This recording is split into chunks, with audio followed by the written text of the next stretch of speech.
Bom dia a todos. Nossa, que voz alta. De manhã a voz é mais forte, né? Tem como pôr a letra da primeira música na tela? Por favor. Eu vou falar algo que aqui fala: cantarei o teu amor para sempre. Eu vou falar sobre essa palavra aí. O teu amor, o amor de Deus. E vamos fazer um paralelo com o nosso amor. E ouvindo a oração do Michel, ele tem dito: Senhor, ajuda-nos, nos ensine a amar. E se tem alguém que vai falar sobre o assunto, não seria eu, porque eu sou devedor do amor. Devedor do amor para minha família, devedor do amor para essa comunidade e devedor do amor para toda a sociedade. E como me pediram na ceia para não dar estudos tão extensos, então vou resumir, não tão extenso esse assunto, algo que Jesus nos pediu. E ele sempre vai, aliás, está registrado para nós sempre fazermos isso, sempre lembrarmos isso. E eu podia falar hoje, como primeiro estudo do ano, alguma coisa como desafio para nós esse ano. Mas acho que isso que Jesus nos fala é o maior desafio que tem para a minha vida esse ano. E eu quero compartilhar isso com todos vocês. Abre suas Bíblias lá em João, Evangelho de João, capítulo 13, versículo 34 até o 35. Evangelho de João, capítulo 13, versículo 34 até o 35. Essas são as palavras de Jesus, que diz o seguinte, está na tela, se alguém não achou: o novo mandamento lhes dou, amem-se uns aos outros como eu os amei, vocês devem amar-se uns aos outros. Com isso, todos saberão que vocês são meus discípulos, se vocês se amarem uns aos outros. É muito simples, é conhecido de todos nós esses dois versículos. Se nós não fôssemos discípulos de Jesus, nós seríamos discípulos de um outro rabino e não de Jesus. Na Palestina, no tempo de Jesus, eram muitos os rabinos encarregados de ensinar a Torá, os livros do Velho Testamento. E cada rabino, ele tinha o seu grupo de discípulos. E Jesus era também um rabino. Jesus era um rabino desprezado.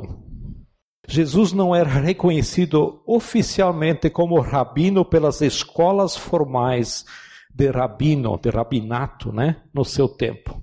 Mas a multidão olhava para Jesus como um rabino. E muitas pessoas se dirigiam a Jesus chamando-o de Rabi, que quer dizer rabino.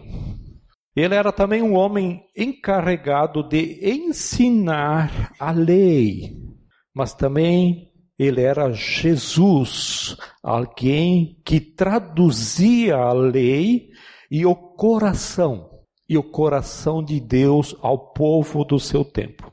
Ele se distingue dos rabinos da sua época.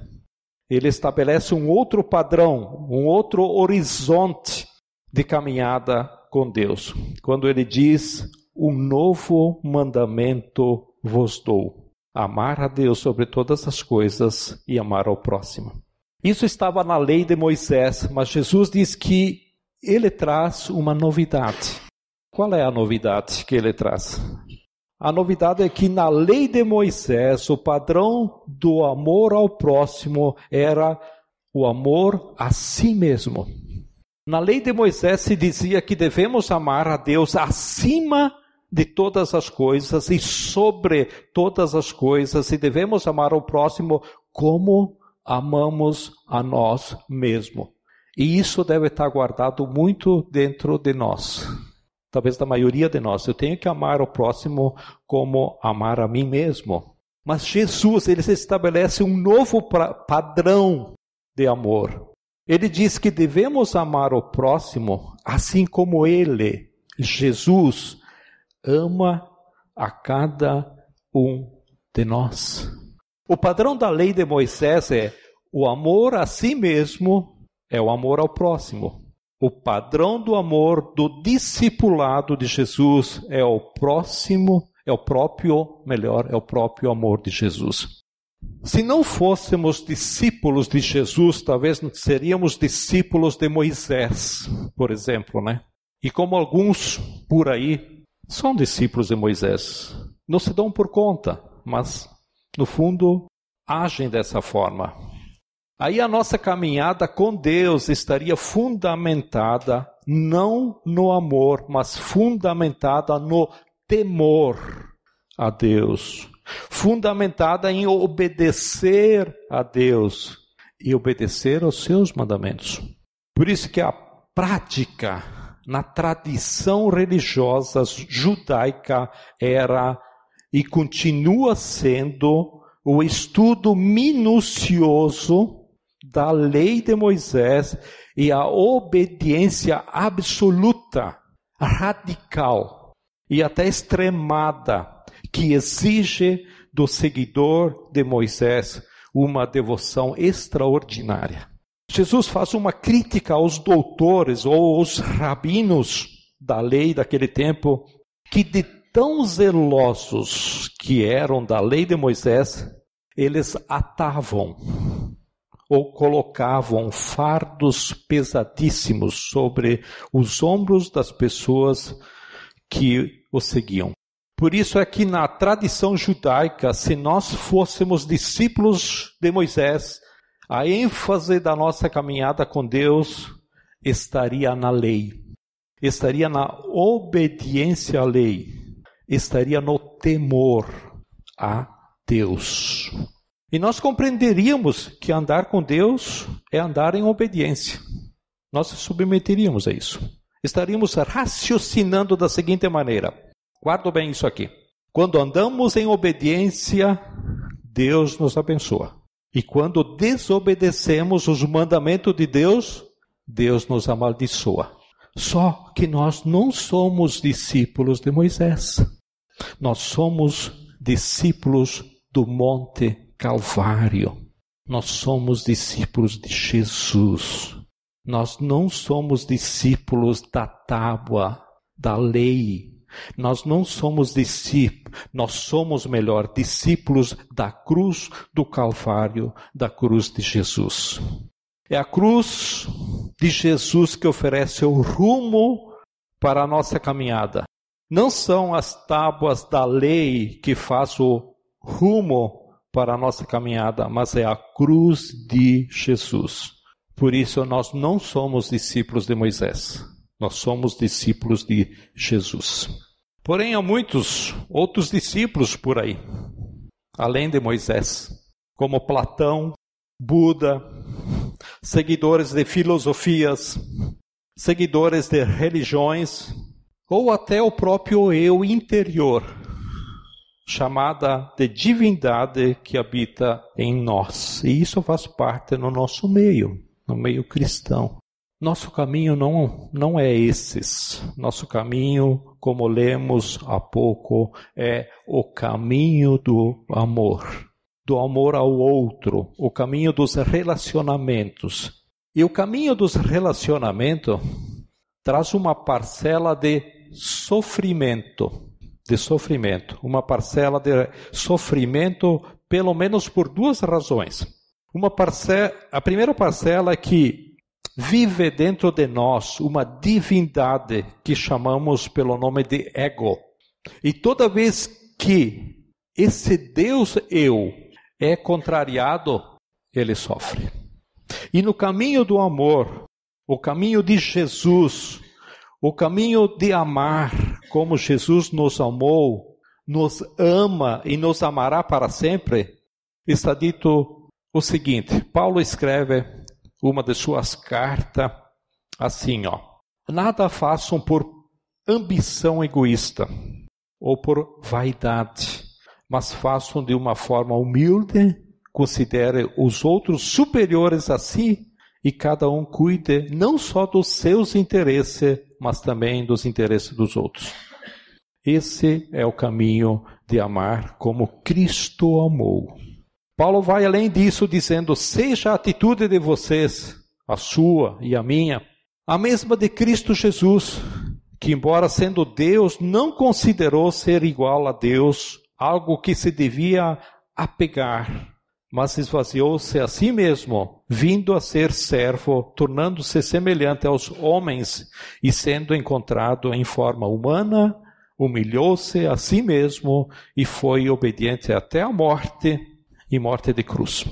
Esse é o caminho do discipulado de Jesus. É eu precisar olhar para dentro de mim mesmo e encontrar essa divindade falsa, que é esse meu eu, que pensa que é Deus, e dizer para esse eu, para esse ego, os seus interesses não são prioridades aqui nessa existência, porque o nosso caminho é o caminho do amor. Nós somos discípulos de Jesus. Isso eu tenho que dizer para minha identidade mais profunda, chamada ego. Isso eu preciso dizer para mim mesmo. Que pensa que Deus, que é Deus e que gostaria de ser Deus. Você é discípulo de Jesus. Você agora não vive apenas para os seus interesses, mas principalmente para os interesses dos outros. Foi assim que Jesus viveu, para o nosso interesse. Foi por essa razão que ele viveu, que ele morreu na cruz, pagou o preço, para o nosso interesse. Eu vou ilustrar isso com um exemplo. Vou dar um exemplo de como seria o nosso mundo se duas pessoas famintas estivessem se aproximando numa cesta onde há um pedaço de pão. Ao aproximar-se dessa cesta, o primeiro chega, retira a mão e vira-se para o outro e diz, por favor, pode se servir. E o outro diz, não, eu faço questão, sirva-se você primeiro. São duas pessoas famintas e apenas um pedaço de pão. Nem é um pão inteiro, é um pedaço, talvez menos que a metade. Se você imaginar um cacetinho, então põe meio cacetinho. Na verdade, como é que acontece hoje? Duas pessoas famintas e apenas um pedaço de pão. Eu corro para chegar primeiro. Chegar antes de você. Se você chegar primeiro e eu for mais forte do que você, eu tomo o pão de você.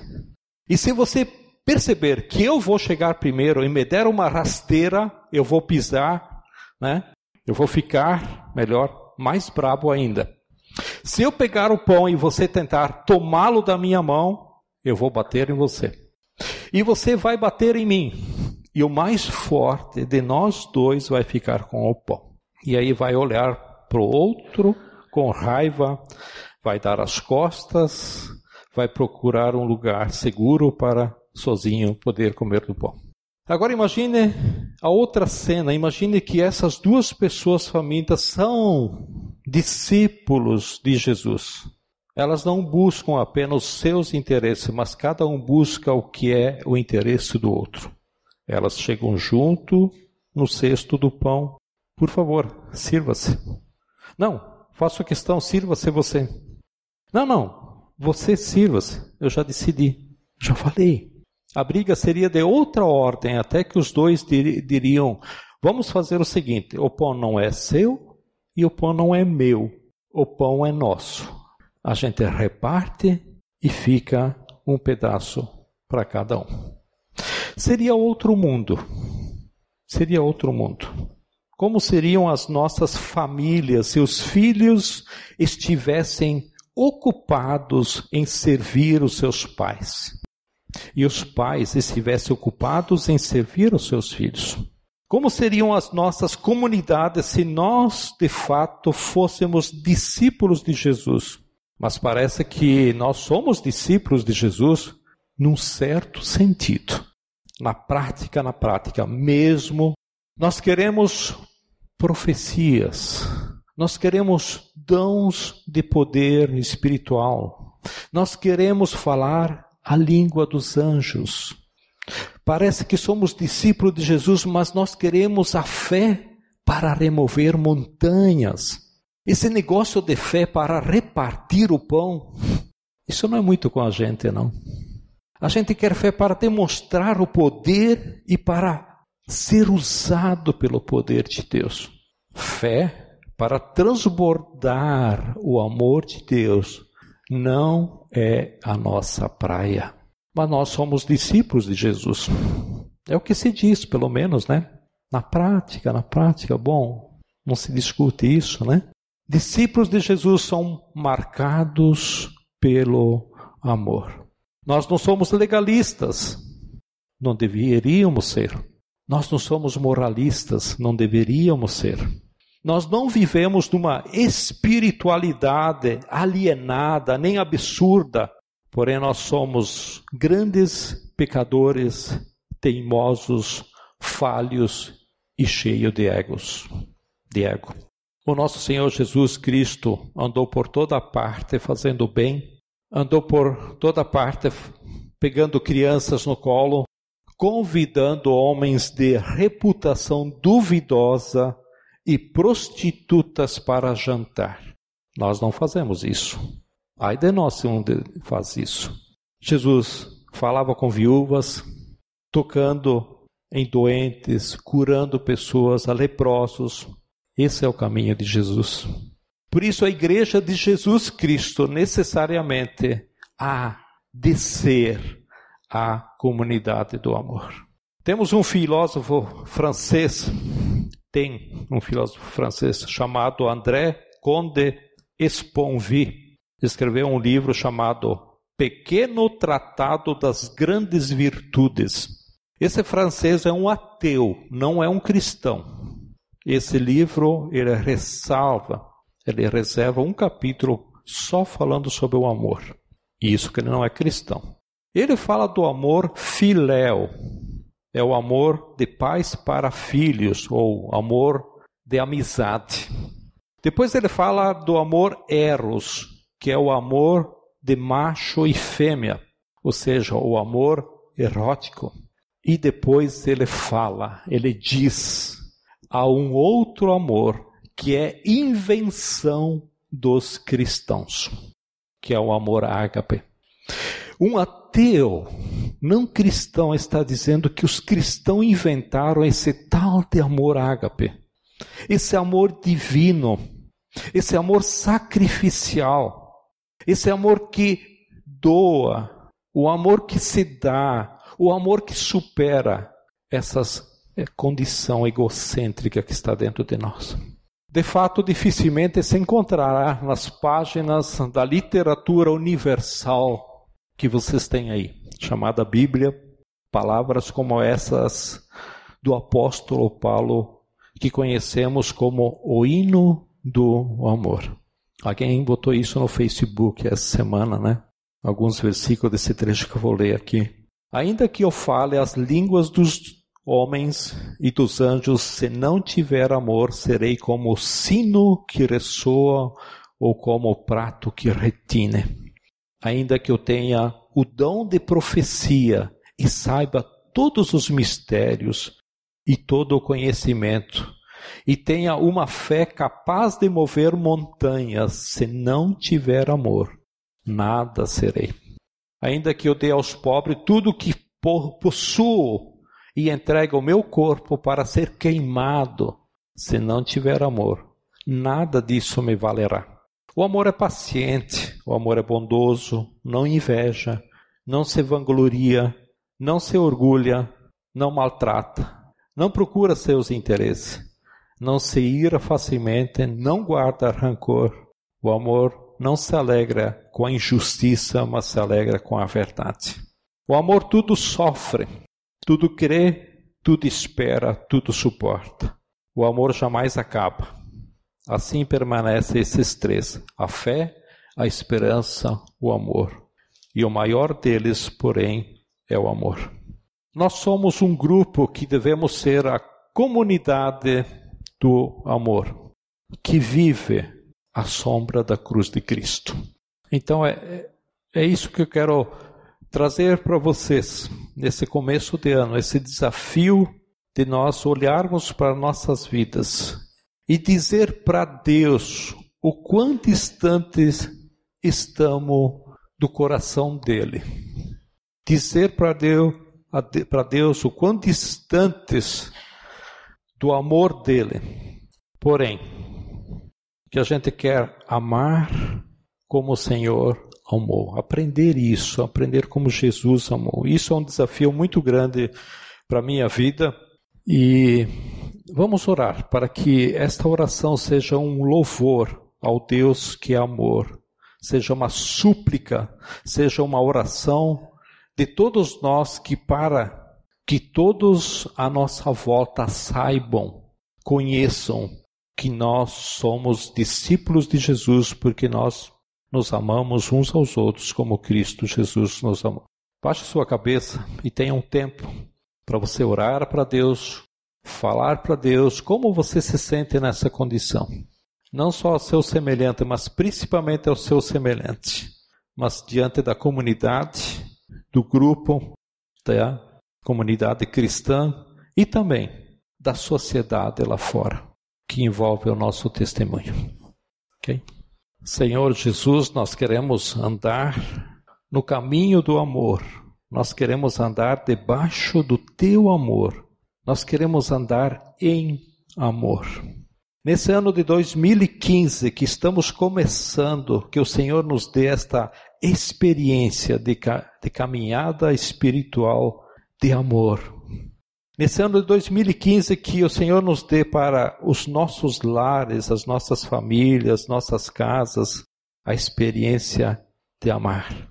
Nesse ano de 2015 que o Senhor nos dê, como comunidade, a experiência de amar. Nós pedimos isso em nome de Jesus.